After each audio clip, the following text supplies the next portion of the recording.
우리들이 함께라고 생각했지만 홀로라고 느껴지는 순간들이 우리들에겐 참 많이 있습니다. 고독감이죠. 홀로 하는 시간을 갖지 아니하면 내가 하나님의 사명을 감당할 수 없겠다. 그래서 예수님은 홀로 되셨어요. 여러분들 가운데 혹시 내가 혼자라고 생각되는 분이 있는지 모르겠어요. 외롭다고 생각되는 분이 있는지 모르겠어요. 힘들고 고독하고 어려운 일들은 바로 이런 홀로 하는 시간들. 그런데 이 홀로 하는 이 시간 가운데, 이 고독한 시간 가운데, 아무도 나를 이해해 주지 못하는 그런 시간들 가운데 우리들이 홀로인 이 시간에 어떻게 함께하는 믿음을 우리들이 보일 수 있을까? 홀로 선 엘리야가 무엇을 했는지 아세요? 머리를 두 무릎 사이에 넣고 홀로이신 하나님 앞에 기도해요. 참 신기하죠? 홀로 남았던 엘리야가 홀로이신 하나님께 기도할 때에 기적의 역사가 일어납니다. 홀로인 내가 홀로이신 하나님과 함께 이 사막을 건너갈 수 있을 때에 우리들에게서 일어나는 일, 그것이 하나님을 믿는 사람들에게 일어나는 기적의 역사가 아니겠는가?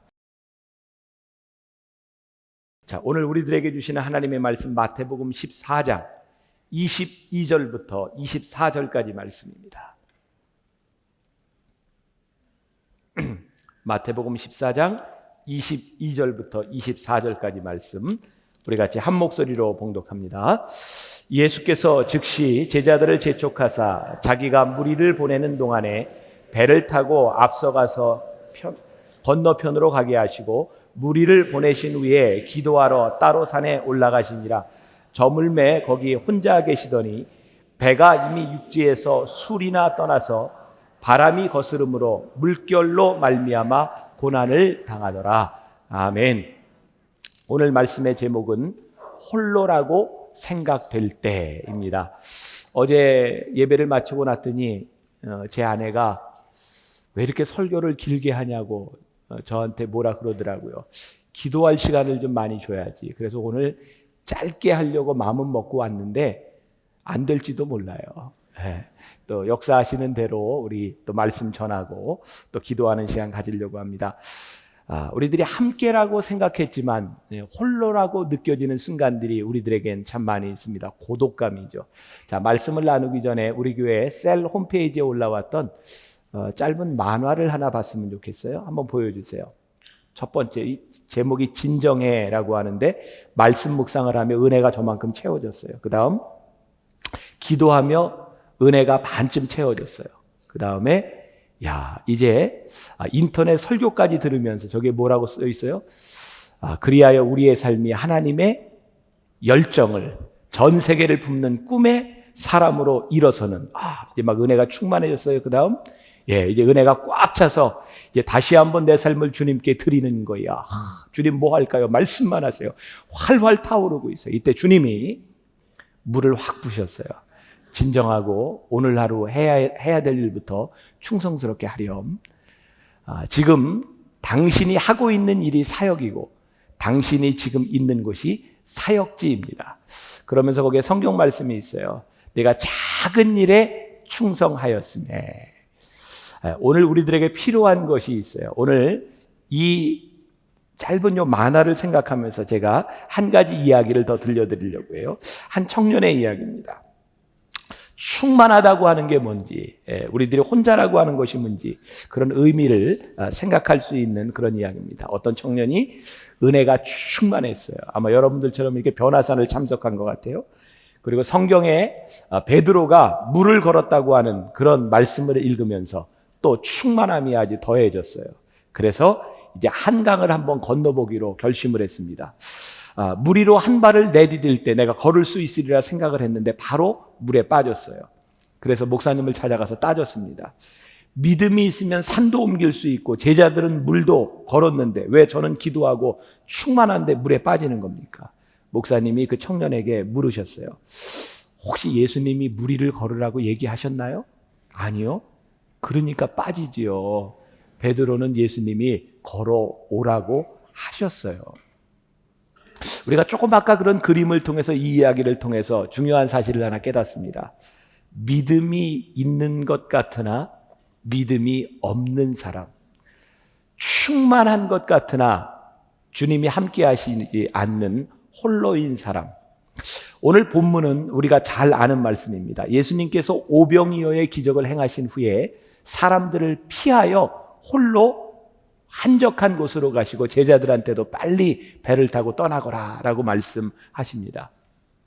예수님께서 만일 오병이어의 기적을 일으키시고 그 자리에 있었더라면 예수님은 굉장히 즐거우셨을 것 같아요. 많은 사람들이 예수님께 영광을 올렸을 것 같아요. 예수님 정말 짱이에요. 어떻게 그렇게 오병이어의 기적을 일으키실 수 있으세요? 야, 예수님 너무 멋져요. 근데 주위에 사람들이 많았을 것 같아요. 근데 예수님은 그때 아셨어요. 내 주위에 이런 사람이 많다면 내가 해야 될 내 사명, 내 사역이 흔들릴 수 있겠다. 내가 지금 사람들과 함께 영광을 받는 것보다 내가 홀로 하는 시간을 갖지 아니하면 내가 하나님의 사명을 감당할 수 없겠다. 그래서 예수님은 하나님과 함께 하기 위해 홀로 되셨어요. 우리들이 인생을 살아가다 보면 늘 누구와 함께 있는 것이 즐거운 일일지 모르지만 홀로 있는 시간들이 필요할 때가 있어요. 때로는 우리의 인생의 사막을 건너갈 때 다른 누구와 함께 건너가는 것도 필요하지만 나 혼자 하나님과 함께 서는 그 시간들이 우리들에게 필요합니다. 그래서 오늘 제목을 홀로라고 생각될 때, 여러분들 가운데 혹시 내가 혼자라고 생각되는 분이 있는지 모르겠어요. 외롭다고 생각되는 분이 있는지 모르겠어요. 오늘 예수님의 제자들도 12명의 제자들이 배를 타고 가고 있었으나 그들은 홀로였어요. 12명이 있었으나 그들 가운데 예수님께서 계시지 않으므로 그들에게 폭풍이 일어날 때 그들은 홀로일 수밖에 없었어요. 이 홀로라고 하는 것이 참 재미있는 말이죠. 우리들은 내가 혼자이기 때문에 고독할 수도 있지만 많은 사람들 가운데서도 홀로일 수 있어요. 여러분들이 힘들고 고독하고 어려운 일들은 바로 이런 홀로 하는 시간들. 그런데 이 홀로 하는 이 시간 가운데, 이 고독한 시간 가운데, 아무도 나를 이해해 주지 못하는 그런 시간들 가운데 우리들이 홀로인 이 시간에 어떻게 함께하는 믿음을 우리들이 보일 수 있을까? 그래서 제가 그런 부제목을 하나 잡아봤어요. 홀로 그러나 함께 여행하기. 이해가 되세요? 홀로 그러나 함께 여행하기. 제가 홀로서기라고 하는 시를 참 좋아했습니다. 홀로서기 1, 2, 3가 나오는데 2에 보면 홀로선 두 사람이 만나는 그런 표현이 나와요. 제가 그 표현이 참 좋았어요. 진정한 만남은 홀로선 둘이가 만날 때 진정한 만남이 이루어진다. 제가 예전에 참 한 10여 년 전에 홀로서기라고 하는 설교를 한 적이 있어요. 제가 어디에서 은혜를 받았냐면 엘리야가 850명의 이방 선지자들과 대결할 때 엘리야가 홀로 남았었어요. 홀로 선 엘리야가 무엇을 했는지 아세요? 머리를 두 무릎 사이에 넣고 홀로이신 하나님 앞에 기도해요. 참 신기하죠? 홀로 남았던 엘리야가 홀로이신 하나님께 기도할 때에 기적의 역사가 일어납니다. 그래서 우리들의 인생의 이 홀로 하는 시간들, 그것이 참 힘든 시간이기는 하지만 여러분들을 이해해 주지 못하고 여러분들을 고독하게 하는 그 일들이 여러분들을 무척 힘겹게 하지만 이 홀로함 가운데 홀로이신 하나님을 만나는 것, 어쩌면 사막을 걸어가는 우리들에게 가장 필요한 일이라는 생각이 들어요. 얼마 전에 제가 극동방송국에서 설교를 하게 되었어요. 새로 극동방송 사장으로 취임한 분이 김은기 장로님이라는 분입니다. 공군 참모총장을 지내고 바로 극동방송국의 사장으로 취임을 하게 되었어요. 그분과 함께 이야기를 나누고 그분이 저에게 자전적인 자기 글을 하나 주셨어요. 독수리같이 비상하라 라고 하는 책이에요. 제가 와서 그분이 어떤 분인가를 이해하기 위해서 그 책을 다 읽어보게 되었는데 그분의 책에 보니까 몇 년 전 우리나라 공군에 위기가 닥쳐왔어요. 왜냐하면 KF-16 전투기가 한 대가 425억 정도 하는데 연달아서 몇 대가 추락했어요. 그 이유가 무엇인지 잘 몰라요. 정비불량인지 무엇인지 아니면 장부가 조작되어서 어떤 비리에 연루되어 있는지. 그래서 이 공군이 굉장히 위기에 처했을 때 2007년에 이 김은기 장로님이 말씀을 묵상하는데 하나님께서 그런 응답을 주셨대요. 4월을 준비하라. 4월을 준비하라. 말씀을 묵상하는 중에 분명히 그 음성이 들렸는데 그게 무슨 뜻인지를 알지 못했대요. 근데 이분이 그의 2월에 별 넷을 달게 되었는데요. 도대체 그분이 별을 넷을 달 수 있는 상황도 아니었고 공군 참모총장이 될 수 있는 상황이 아니었대요. 근데 하나님께서 4월을 준비하라고 하셨는데 정말 이루어질 수 없는 일이 이루어진 거예요. 공군 참모총장이 된 겁니다. 근데 그 4월에 공군 참모총장에 취임할 때 이분은 그것이 기쁨이 아니었대요. 왜? 이건 어떻게 이 문제를 해결해야 될지 알 수 없는 너무나 힘든 상황 가운데 처하게 됐대요. 그런데 공군 참모총장 관사에 딱 들어가는 순간 이분의 눈에 띈 것이 방이 하나 눈에 띄었답니다. 그래서 그 방을 기도실로 정하고 그 방에서 기도하고 찬송하고 말씀을 묵상하면서 하나님을 만나야 되겠다는 생각하고 그 방에서 홀로 하나님을 만나기 시작했어요. 그리고 이분에게 하나님께서 아이디어를 주기 시작했어요. 여러분들에게 지금 말한다고 다 이해할 수 없겠지만 필요하면 여러분들 책을 보세요. 레인보우 프로젝트라고 하는 것을 통해서 1년 만에 이 공군의 역사가 바뀌어지고 그 상황이 바뀌어지는 역사가 일어나게 되었어요. 저는 이분의 그 책을 읽으면서 그런 생각을 했어요. 아무도 도움을 줄 수 없는 그 순간에, 그것이 축복된 자리가 아닌 그 순간에 홀로 서서 골방에서 하나님을 만날 수밖에 없었을 때, 홀로 된 그에게 홀로이신 하나님이 만나 주셨을 때 역사하신, 홀로인 내가 홀로이신 하나님과 함께 이 사막을 건너갈 수 있을 때에 우리들에게서 일어나는 일, 그것이 하나님을 믿는 사람들에게 일어나는 기적의 역사가 아니겠는가.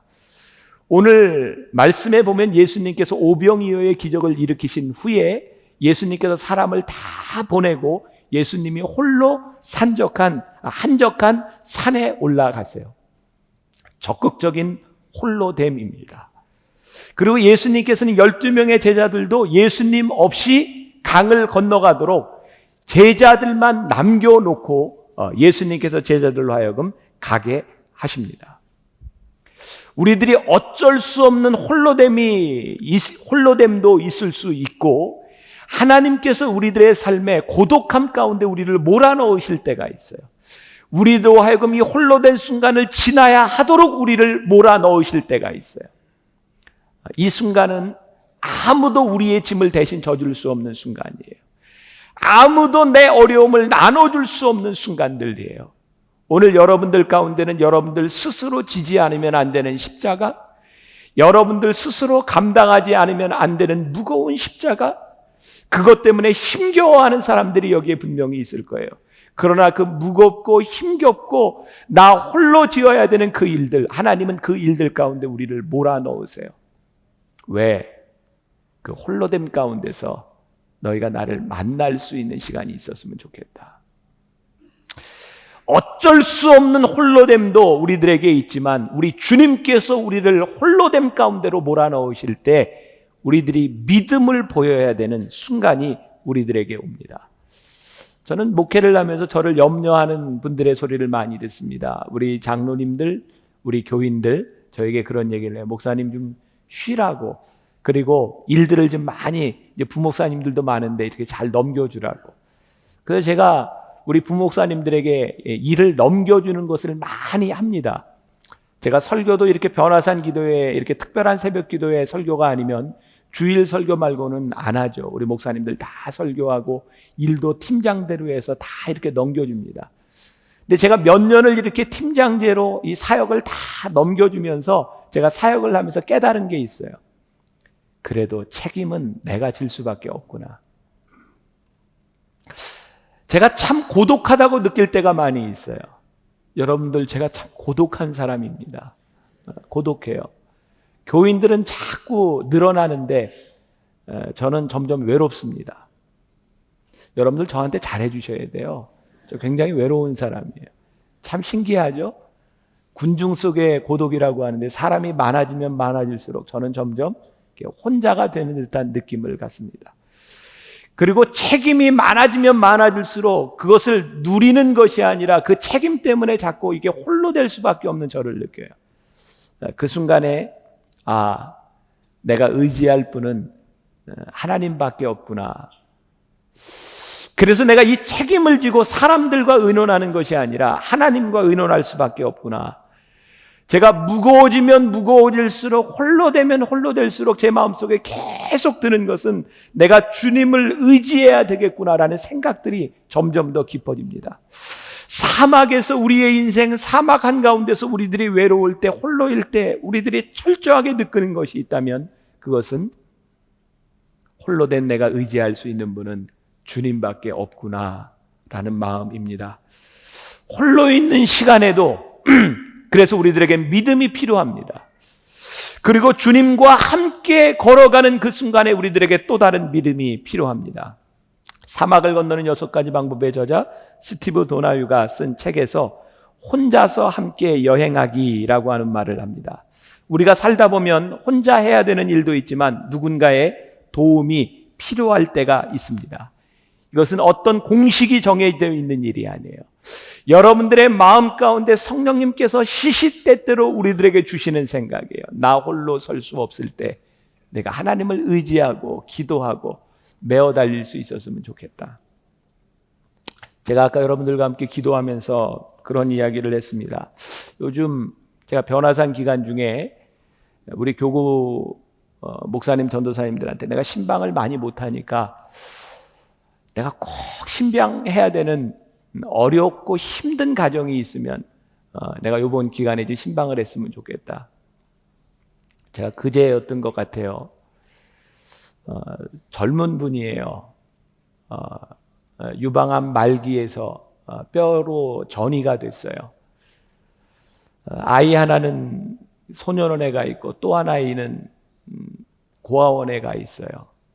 아무도 돌봐주는 사람이 없어요. 작년에는 너무 아파서 혼자 택시를 타고 차병원에 입원을 하러 갔다가 그래도 가족들이 있는 곳으로 가고 싶다고 군산으로 그렇게 가다가 혼수 상태에 빠져서 응급차를 타고 병원에 입원을 하고 거기에서 더 이상 가망이 없다는 이야기를 듣고 그리고 이제는 그 가족들도 너무 힘들기 때문에 돌봐주는 사람이 아무도 없어요. 유일하게 돌봐주는 사람들이 있다면 우리 교인들이 가서 호스피스가 그분들을 잘 돌봐줍니다. 제가 그 사정을 보고 제가 신방을 하는데 제 마음속에 계속 무거운 거예요. 내가 이 가정에 가서 뭐라고 얘기할 수 있을까? 무슨 말로 내가 위로할 수 있을까? 저에게 위로의 말이 생각이 나지 않는 거예요. 길이 보이지를 않는 거예요. 그 내가 어떻게 뭘 할 수 있을까? 가서 그 집을 찾아가서 예배를 드리면서 제가 그분의 표정을 보면서 깜짝 놀랐어요. 환자 같지를 않은 거예요. 아무도 없는 집안에서 일도 하지 못하고 있는 그분에게 제가 그랬어요. 아이고, 낮에 심심해서 뭐해요? 뭐하고 지내요? 말씀 보고요. CTS를 틀어놓고 말씀 듣고요. 눈물을 흘리는 그분을 앞에 놓고 제가 뭐라고 할 말이 없었어요. 근데 제가 그런 기도를 하고 나왔어요. 하나님 함께 해주세요. 그것밖에는 제가 할 말이 없더라고요. 어제도 우리 권사님 가정을 방문하면서 제가 어저께 제가 해줄 수 있는 게 아무것도 없네요. 제 눈에는 길이 보이지 않네요. 근데 그 권사님 부부의 표정이 눈물을 흘리지만 웃고 있는 그분들의 모습을 바라보면서 저에게 위로가 되는 거예요. 내가 할 수 없는 일들 가운데 하나님의 위로하심, 하나님의 손길이 이 가정에 함께 했으면 좋겠습니다. 우리들이 살아가다 보면 아무도 우리들에게 도움을 줄 수 없는 순간들을 우리들은 참 많이 맞이합니다. 어떤 가까운 사람도 나에게 도움을 줄 수 없어요. 그때 우리들에게 믿음이 필요합니다. 홀로인 우리에게 찾아오시는 하나님, 홀로인 우리에게 찾아오셔서 홀로이신 주님이 우리를 만나주시는 그 순간들이 우리들에게 필요합니다. 제가 며칠 전 설교하면서 그런 이야기를 했죠. 우리 하나님이 가장 기뻐하시는 일이 무엇일까? 우리를 어루만지시고 우리를 위로하시는 그 일, 그게 우리 하나님이 가장 기뻐하시는 일이라는 생각이 제 마음속에 이번 변화산 기도회를 묵상하며 들었던 생각이에요. 내가 죽었으면 좋겠다고 로뎀나무 아래 누워있던 엘리야를 어루만지시고 엘리야에게 먹을 것을 갖다 주시면서 엘리야야 이 음식을 먹어라. 엘리야야 일어나라. 엘리야야 일어나라. 그렇게 위로하시는 하나님, 그것이 우리 하나님의 기쁨일진데 오늘 인생의 사막을 홀로 걸어가며 고독할 수밖에 없는 우리를 찾아오셔서 우리를 만나주시는 홀로이신 하나님의 위로하심이 오늘 우리들 가운데, 여기 있는 한 사람 한 사람들 가운데 있어야 하지 않겠는가. 사랑하는 여러분, 우리들이 살아가다 보면 홀로여야 될 순간들이 참 많이 있습니다. 수동적으로 홀로 되는 것도 중요하지만 우리들이 하나님의 사람이기 위해서 적극적으로 홀로 돼야 되는 순간들도 우리들에겐 많이 있을 겁니다. 때때로 이 홀로됨은 우리들에게 신앙적인 결단을 요구합니다. 왜? 예수님께서 제자들을 보내셨던 것처럼 우리로 하여금 저 물결 가운데로, 사막 가운데로 우리를 홀로 보내실 수 있기 때문에 그래요. 사랑하는 여러분, 오늘 여러분들이 홀로 남으셨어요? 하나님께서 여러분들을 홀로 되도록 여러분들을 내모르셨습니까? 그 홀로됨 가운데 오늘 홀로이신 하나님을 믿음으로 만날 수 있는 시간이 되기를 간절히 소망합니다. 오늘 여러분들의 삶 가운데 역사하시는 하나님의 손길이, 하나님의 역사하심이, 엘리야가 머리를 무릎 사이에 파묻고 기도할 때 역사하셨던 하나님의 역사가 오늘 홀로 된 여러분들에게 홀로이신 하나님이 만남을 통해 오늘 기적의 역사를 체험하는 이 새벽이 될 수 있기를 주님의 이름으로 간절히 축원합니다. 오늘 여러분들 그 마음을 가지고 내가 눈물을 흘리며 지쳐 누구도 나를 위해 기도할 수 없을 때 나를 위해 기도하고 계시는 예수님을 생각하며 오늘 기적을 체험하는 새벽이 됩시다. 여러분들이 믿음을 보이십시오. 내가 홀로이지만 홀로이신 주님을 만나겠습니다. 오늘 홀로 걸으며 주님과 함께 걷는 역설적인 역사. 누군가 날 위해 기도하네. 오늘 주님께서 여러분들을 위해 기도하심을 여러분들 믿으며 우리 같이 뜨겁게 기도하기를 원합니다.